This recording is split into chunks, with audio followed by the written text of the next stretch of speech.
This is murder for money, isn't it? That's correct.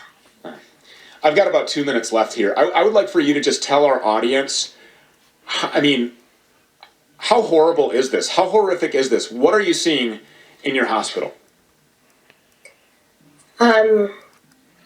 It's really bad in California.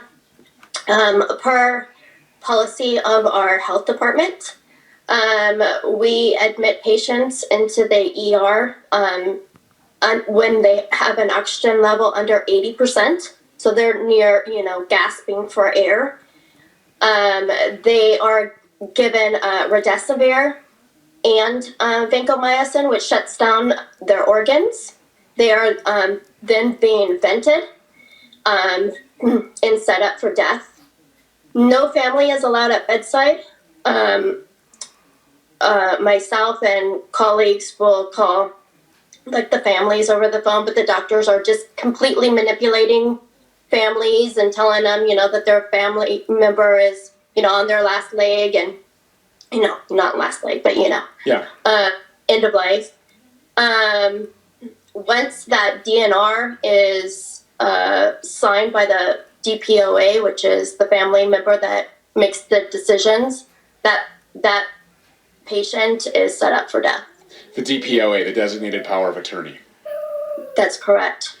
And so if that person objects to this, how does your hospital react? They will just try to manipulate and be, let me email you the numbers, let me show you this, They just manipulate and lie. Right, lie. So in no uncertain terms, these doctors are very aware of what it is that they're doing.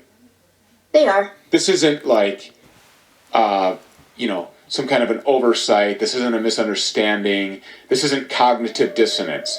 This is not willful ignorance. This is not involuntary ignorance. This is willful, premeditated murder, isn't it?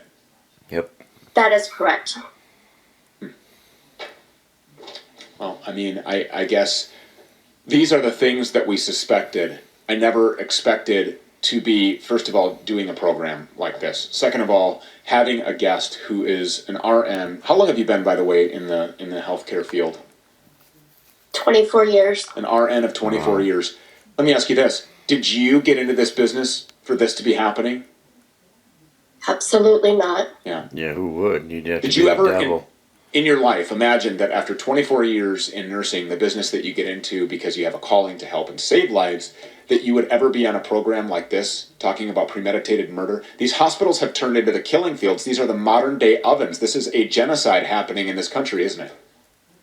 It is. Mostly, is it, by the way, the vaccinated people who are being treated like this, or is it the unvaccinated people that are being treated like this? I've seen both sides of it. Mostly it's the unvaccinated. Yeah, and it just occurred to me that another reason for that might be because who would want to accept organs from a vaccinated person? They have this spike protein, millions of them being produced all over their body for only God knows how long, because we don't know anything about these things other than the fact that they're killing people, but we don't know what's in them because it's a big, huge secret, and nobody's allowed to know. And if you ask what's in them, you get deplatformed, just as if you would get deplatformed if you, an RN working in a hospital in California, were to go on Facebook or Google or YouTube and tell this story, or Twitter. How long do you think that you would be still there? How long do you think it would be before you got banned for absolutely 100% giving an eyewitness account, the factual, hardcore, damn truth about the murders that you're witnessing in your hospital? How much longer do you intend on being at this hospital? How can you live just knowing that this is happening? You're blowing the whistle. You're doing the right thing here. I would encourage you to start getting recordings, start getting video, do as much as you can for when you're on the way out, because somebody with your kind of conscience, obviously you're not going to be able to stick around and participate in this thing for very much longer, I would imagine, no? No. Well, what you're doing is very, very noble. And for telling the world this and for confirming all of our suspicions, seeing what's happening firsthand, it's really hard to deny somebody who's there. Fact check this. So USA Today and Rolling Stone and Newsweek and the Daily Beast. Fact check this. Here is a 24-year RN who sees the records of all of these patients. It's disgusting. We appreciate your willingness to come forward and confirm our suspicions. This is genocide happening in this country.